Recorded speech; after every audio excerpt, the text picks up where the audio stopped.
ओम जयन्ते मंगलाकाले भद्रकाले कपालिनी दुर्गा क्षमा शिवा धात्रे स्वाहा स्वधा नमोस्तुते। जय माता की मित्रों, आप सभी का स्वागत है। प्रिय मित्रों, आज हम एकादश अध्याय का श्रवण करेंगे। आज है षष्ठी तिथि और आज के दिन माता कात्यायनी की विशेष रूप से पूजा अर्चना करनी चाहिए।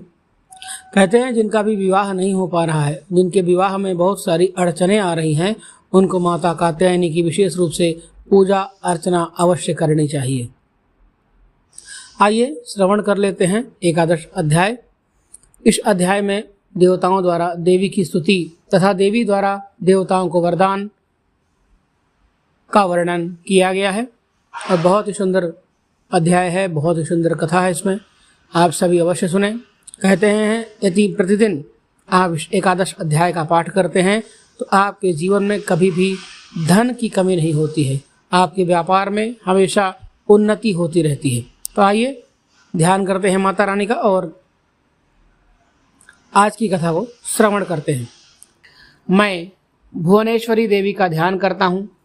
उनके श्री अंगों की आभा प्रभात काल के सूर्य के समान है और मस्तक पर चंद्रमा का मुकुट है। वे उभरे हुए स्तनों और 3 नेत्रों से युक्त हैं। उनके मुख पर मुस्कान की छटा छाई रहती है और हाथों में वरद, अंकुश, पास एवं अभय मुद्रा शोभा पाते हैं। ऋषि कहते हैं देवी के द्वारा वहाँ महादैत्यपति शुंभ के मारे जाने पर इंद्र आदि देवता अग्नि को आगे करके उन कात्यायनी देवी की स्तुति करने लगे। उस समय अभीष्ट की प्राप्ति होने से उनके मुख कमल दमक उठे थे और उनके प्रकाश से दिशाएं भी जगमगा उठी थी।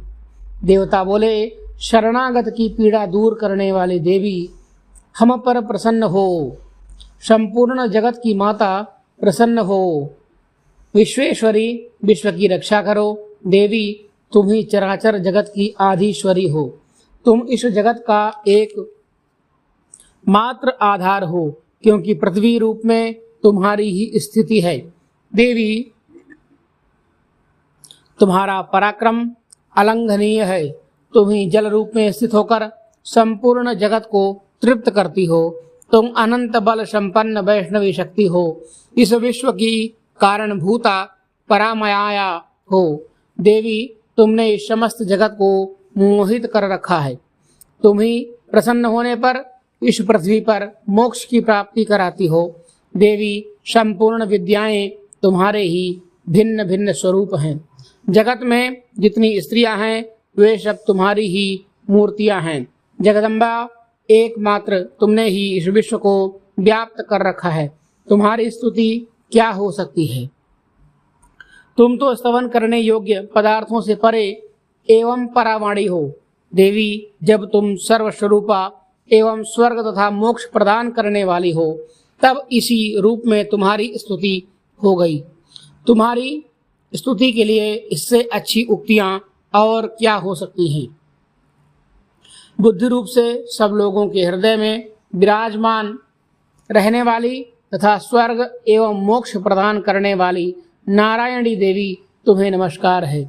कला काष्ठादि के रूप में क्रमशः परिणाम अवस्था परिवर्तन की ओर ले जाने वाली तथा विश्व का उपसंहार करने में समर्थ नारायणी तुम्हें नमस्कार है।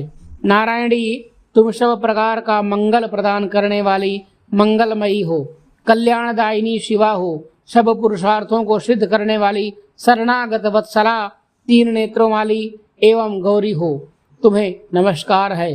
तुम सृष्टि पालन और संहार की शक्तिभूता सनातनी देवी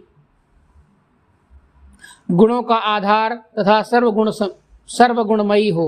नारायणी तुम्हें नमस्कार है। शरण में आए हुए दीनों एवं पीड़ितों की रक्षा में संलग्न रहने वाली तथा सबकी पीड़ा दूर करने वाली नारायणी देवी तुम्हें नमस्कार है। नारायणी तुम ब्रह्माणी का रूप धारण करके हंसों से जुते हुए विमान पर बैठती तथा कुछ मिश्रित जल छिड़कती रहती हो। तुम्हें नमस्कार है।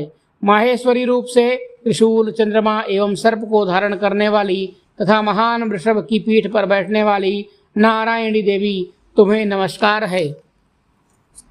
मोरों और मुर्गों से घिरी रहने वाली तथा महाशक्ति धारण करने वाली कौमारी रूप धारिणी निष्पापे नारायणी तुम्हें नमस्कार है।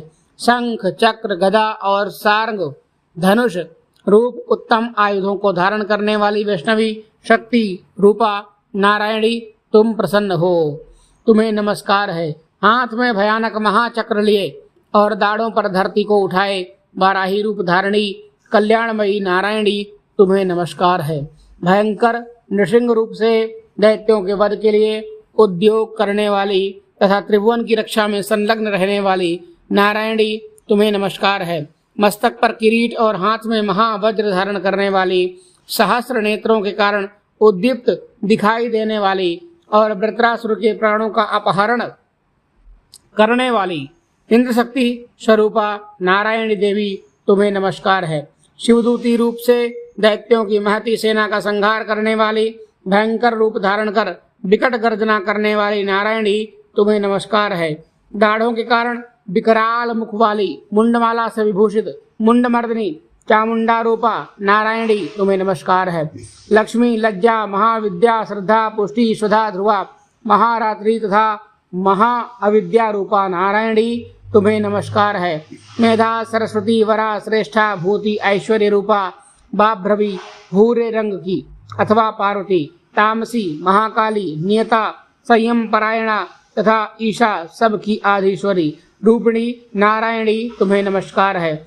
सर्वस्वरूपा सर्वेश्वरी तथा सब प्रकार की शक्तियों से संपन्न दिव्य रूपा दुर्गे देवी सब भयों से हमारी रक्षा करो, तुम्हें नमस्कार है। कात्यायनी यह तीन लोचनों से विभूषित तुम्हारा सौम्य मुख सब प्रकार के भयों से हमारी रक्षा करे, तुम्हें नमस्कार है।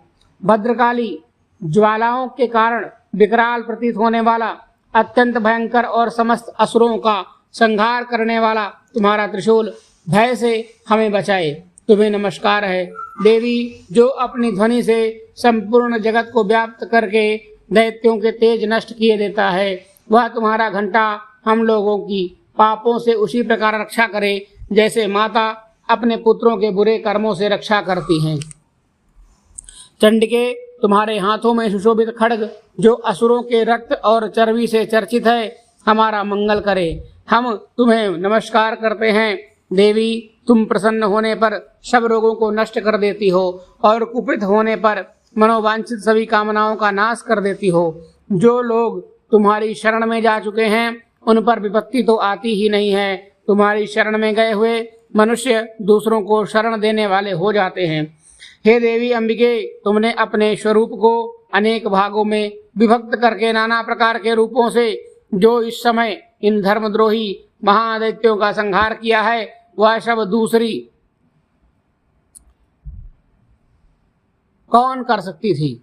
विद्याओं में ज्ञान को प्रकाशित करने वाले शास्त्रों में तथा आदि वाक्य वेदों में तुम्हारे सिवा और किसका वर्णन है तथा तुमको छोड़कर दूसरी कौन ऐसी शक्ति है जो इस विश्व को अज्ञानमय घोर अंधकार से परिपूर्ण ममता रूपी गड्ढे में निरंतर भटका रही हो।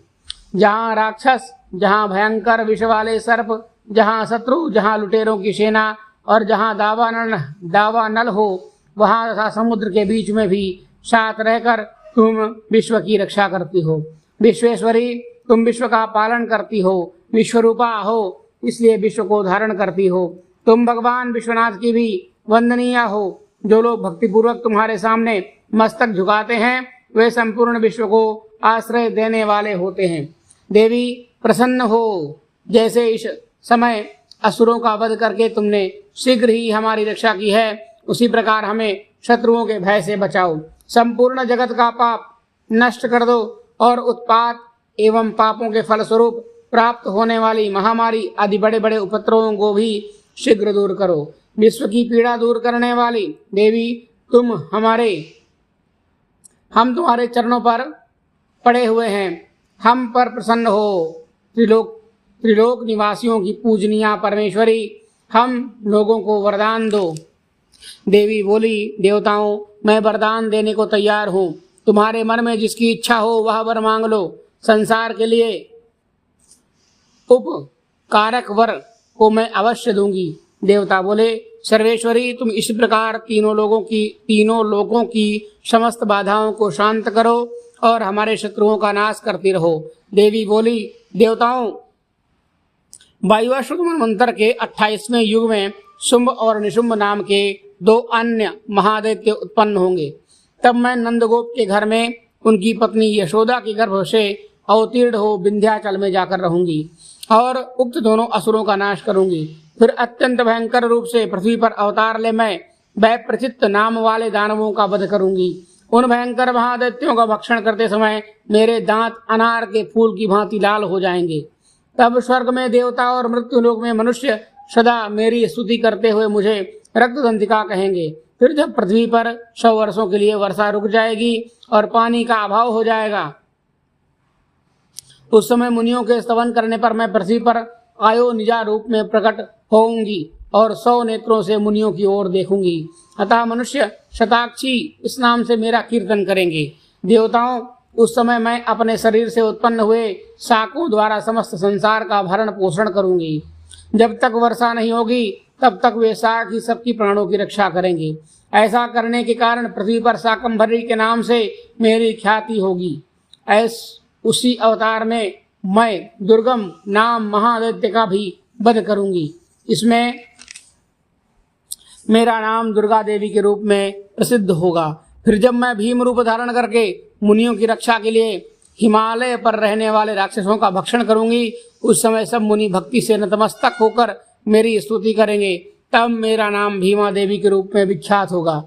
जब अरुण नामक दैत्य तीनों लोकों में भारी उपद्रव मचाएगा, तब मैं तीनों लोकों का हित करने के लिए 6 पैरों वाले असंख्य भ्रमरों का रूप धारण कर उस महादैत्य का वध करूंगी। उस समय सब लोग भ्रामरी के नाम से चारों ओर मेरी स्तुति करेंगे।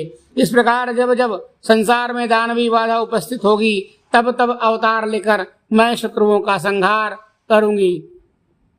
श्री मार्कंडेय पुराणे सावर्णिके अनुमंत्रे देवी महात्म्ये एकादशोत्सवः। ओम तत्सत्। सत्यासंतो मम कामाः सिद्धिरस्तु। प्रिय मित्रों, यह था 11वां अध्याय।